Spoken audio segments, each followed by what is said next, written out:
Is recognized for 1 hour. Mr. Speaker, for the purposes of debate only, I yield the customary 30 minutes to the gentlewoman from New York, Mrs. Slaughter, pending which time I yield myself such time as I may consume. During consideration of this resolution, all time yielded is for the purpose of debate only.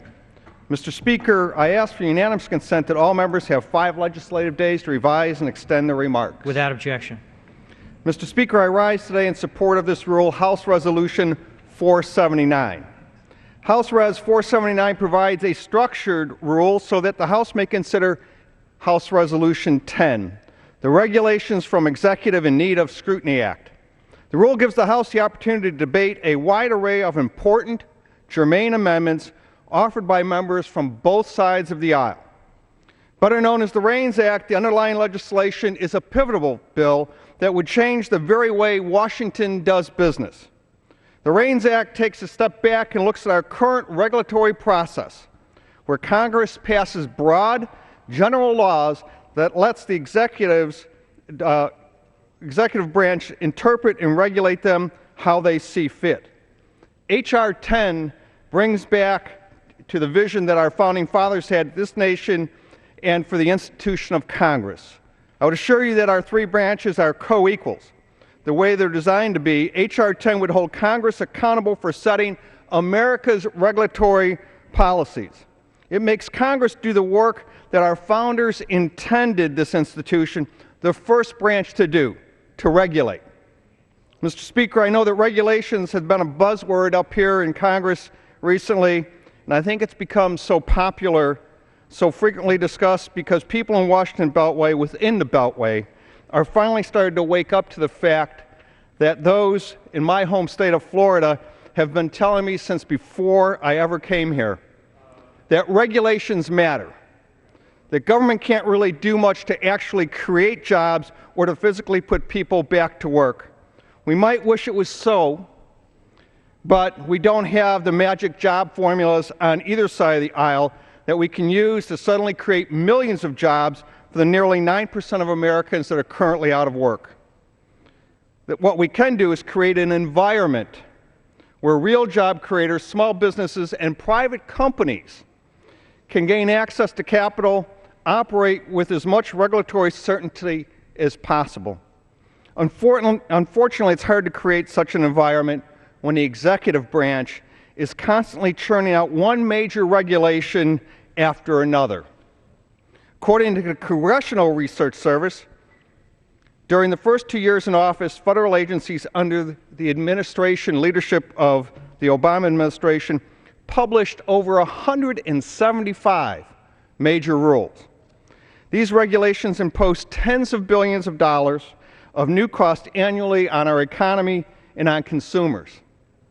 This is on top of the continuing burden of red tape that we're already up against, which Small Business Administration estimates to cost $1.75 trillion yearly. The Federal Register is sort of like the daily newspaper of the federal government. It holds federal agency regulations, proposed rules and public notices, executive orders and proclamations, and other presidential documents. According to the National Archives website, you should read the Federal Register if, among other things, your business is regulated by the federal government, if you're an attorney, if your organization attends public hearings, if you apply for grants, if you're concerned with government actions that affect the environment, health care, financial services, exports, education, and other major policy issues. Reading this recommendation, it sounds to me like they're saying, if you're active and informed member of the American public, you need to know what's in the Federal Register. What they don't mention is that the complete Federal Register today stands at 72,820 pages long. That's over 145 reams of paper that contain regulations. To help that put it in perspective, that's 275 pounds of paper. And for my Floridian friends, that's about 3 Josh Freemans, the quarterback of the Tampa Bay Bucks. Within these nearly 73,000 pages of regulations that result in 120 million hours of paperwork burdens for United States business every year. The 2011 Federal Register cost American employers, the rules that are contained, almost $93 million in compliance costs, which equals to about 1.8 million jobs. Think about everything that job creators could do instead of spending hundreds of millions of hours filling out paperwork for the federal government, all the jobs that could be created if they weren't spending money complying with regulations that Congress hasn't even put on them, but regulatory agencies have. H.R. 10 really does rein in these burdens. Instead of letting the White House decide what the regulations should be, only allowing Congress to disapprove an executive's action, H.R. 10 flips the current system on its head. The REINS Act says that if the executive branch wants to impose a major rule, a rule that's going to cost $100 million or more, then Congress, this body, needs to approve the rule before it becomes a force of law. In 2010, according to the Congressional Research Service, executive agencies published over 100 major rules. These basically are rules that went into effect simply because the President said it's so. The REINS Act says no more, Now, once the executive branch issues a rule, Congress now will need to approve it. Otherwise, it never takes effect. Stunning, that's something so simple that Congress should make the laws can be so contentious. I've heard my colleagues on the other side of the aisle say that if Congress just wrote better laws, more precise laws, the executive wouldn't need to regulate through these rules.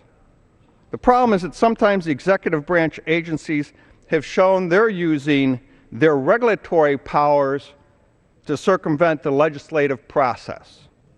For example, after it was clear the Senate wasn't going to pass cap and trade, which really ought to be called cap and tax, the EPA just went ahead and started regulating greenhouse gases through the rulemaking process, cutting Congress out of the process altogether.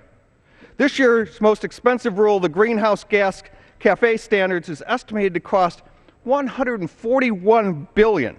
That's greater than the entire GDP growth for the United States in the first quarter of 2011. You know, we're not all constitutional scholars. I'm certainly not. But if one thing is clear, Congress is the one who makes the laws. It's not Congress makes the laws unless they don't make the laws the President wants them to make. The Regulations for Executive Need of Scrutiny Act brings us back to the basic foundation of our government. It says that Congress, not only does it provide the legislative intent, but it also provides the legislative oversight as the rule comes back, if it's a major rule that's going to cost over $100 million to our businesses and citizens of this country. It's what we're designed to do, to make tough decisions. That's why I'm so proud to co-sponsor this bill. That's why I'm proud to sponsor this rule, and why I'm proud to vote for both the rule and the underlying legislation. With that, I encourage all of my colleagues to vote yes on this rule, yes on the underlying legislation, and I reserve the balance of my time.